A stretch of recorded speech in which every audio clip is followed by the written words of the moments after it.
Do you often suffer from headaches or migraines and feel tired of relying on pills? Nature actually has some incredible remedies that can help.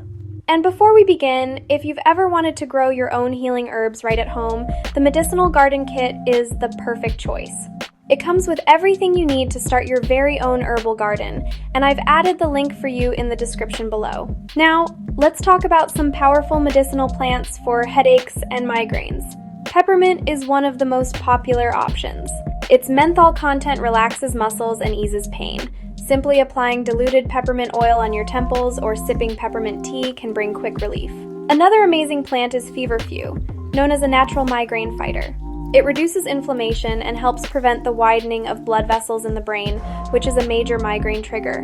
Many people use Feverfew leaves in tea form to cut down the frequency of migraine attacks. Ginger is another wonderful natural remedy. It is not just a spice, it has anti-inflammatory and anti-nausea properties, which is especially helpful since many people experience nausea during migraines. A warm cup of ginger tea can do wonders. Then we have lavender. This calming plant is excellent for tension headaches. Inhaling lavender oil or sipping lavender tea relaxes the nervous system and reduces discomfort.